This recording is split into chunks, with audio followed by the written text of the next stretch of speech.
South Africa, a nation at the southern tip of Africa. Today, it stands as the most industrialized country on the continent, a nation of sophisticated banking system, skyscrapers, world-class roads, airports and one of the world's most advanced stock exchanges.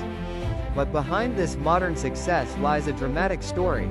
A story of ancient trade, global empires battling for dominance, diamonds, gold, war, and the rise of capitalism.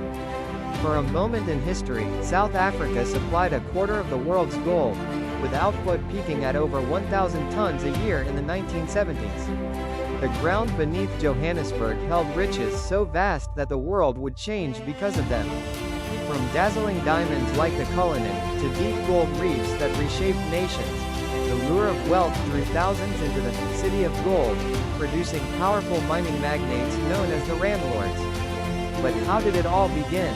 And how did this journey lead to the creation of the Johannesburg Stock Exchange, the oldest stock exchange in the entire subcontinent? This is the history of capitalism in South Africa. Quick reminder, don't forget to subscribe and turn on notifications, so you can join us for every deep dive into the documentaries and history that shaped the world we live in. Now back to the City of Gold. Trade in this region didn't begin with Europeans. In fact, Africa's economic story starts over 1,000 years earlier. Between the 7th and 13th centuries, southern Africa hosted thriving regional and global trade routes. Inland communities bartered livestock, iron tools, salt, and ivory, while long-distance merchants sailed across the Indian Ocean from Arabia, Persia, India, and China. One of the earliest major trading ports was Chipway, on Mozambique's coast, active as far back as the 600s. Inland, the Kingdom of Mapungubwe, circa 1075 to 1220, emerged as a wealthy trading state, exporting gold and ivory to international merchants.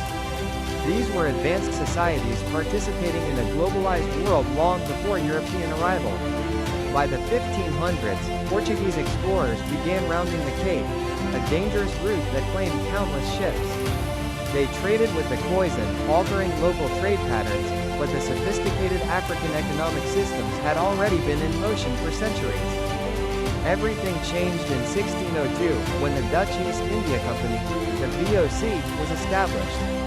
One of the world's first joint stock companies, it allowed everyday Dutch citizens to buy shares that were openly traded in what would become the Amsterdam Stock Exchange. The VOC was given a 21-year monopoly over Asian trade and possessed extraordinary powers. They could wage war, mint coins, enforce laws, run colonies, even execute convicts. Some consider it the world's first true multinational corporation. On the 6th of April 1652, the VOC sent Jan van Riebeeck to establish a refreshment station at the Cape. Cape Town was born, not as a nation, but as a corporate outpost designed for profit. To supply passing ships, settlers became farmers, poors. To expand production, the VOC imported enslaved people from Indonesia, Madagascar, India, and East Africa. The French Huguenots arrived in the 1680s, establishing wine farms still active today. Some historians argue that early relations with the Khoisan were relatively peaceful trade exchanges. Others argue this was the start of dispossession, forced labor, and a violent colonial order. Tell us what you think in the comments, and don't forget to like, share, and subscribe for more history deep dives. The balance of global power was shifting rapidly. The mighty Dutch East India Company, the VOC, collapsed on the 31st of December 1799, crippled by corruption, mismanagement, and fierce competition from the rising British East India Company.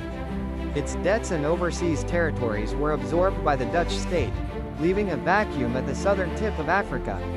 The British, now the world's leading naval superpower, moved quickly.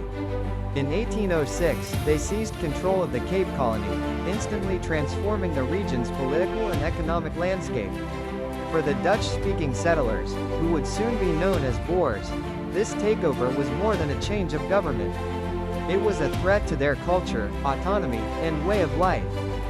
So between 1835 and 1854, thousands of Boer families packed their belongings into ox-drawn wagons and began one of the most dramatic migrations in African history, the Great Trek.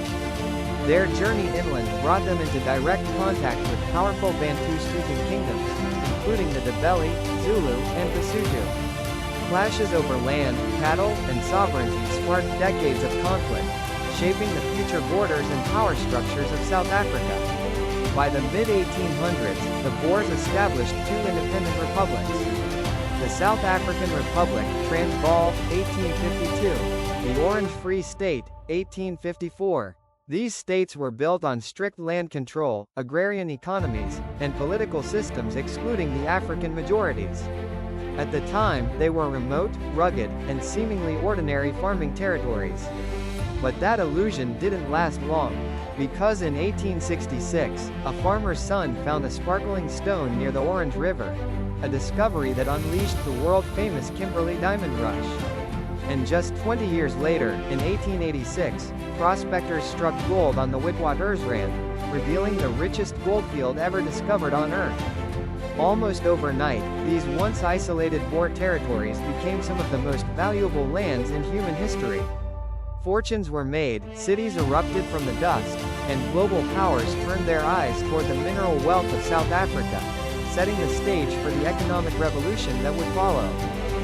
The diamond rush in Kimberley from the 1860s turned the region into a frenzy of fortune seekers. Erasmus Jacobs' discovery of a shiny pebble in 1866 triggered what historians call the New Rush, thousands of diggers carving claims into the earth. By 1888, competing mining companies merged to form De Beers Consolidated Mines, controlled by Cecil Rhodes, a company that once held a near global monopoly on diamonds. Then came the gold rush of 1886. Johannesburg exploded into existence almost instantly, tents, shacks, saloons, and banks rising from the dust of the Witwatersrand. This is when the Randlords emerged: Alfred Bate, Barney Barnado, Cecil Rhodes, Lionel Phillips. Men who built mining empires, financed political change, and shaped the city's skyline. South Africa was becoming a capitalist powerhouse. With the gold mines booming, Johannesburg exploded with new arrivals seeking fortune and opportunity. Most were Africans from powerful Bantu-speaking nations, drawn into a vast labor migration system that reshaped the city's identity. To accommodate this growing workforce, townships such as Alexandra emerged, along with massive workers' hostels. Some laborers were even transported by train from distant African regions to toil deep underground in Johannesburg's mines. As the rush intensified, hundreds of new companies formed almost overnight, and investors urgently needed a place to trade. On the 8th of November 1887, Benjamin Wollen founded the Johannesburg Stock Exchange, officially opening on the 9th of November 1887, making it the oldest stock exchange in the subcontinent. Its purpose was clear and revolutionary: to give mining companies access to capital and fuel South Africa's massive gold industry. Between 1887 and 1934, nearly £200 million was invested into the gold sector, over half from international investors. The JSE became the beating financial heart of the City of Gold. Skyscrapers rose from the dust. Banks multiplied. Foreign capital surged. Johannesburg transformed into one of the fastest-growing cities on the planet. A place where fortunes were made, empires were built, and history was forged beneath the ground. With South Africa's once mighty gold reserves nearly depleted, Johannesburg, the City of Gold, now stands as a shadow of its former glory. The mines that thundered with life for more than a century have grown quiet. The wealth that once poured through its streets has faded, leaving behind a city still powerful, still resilient, but forever transformed.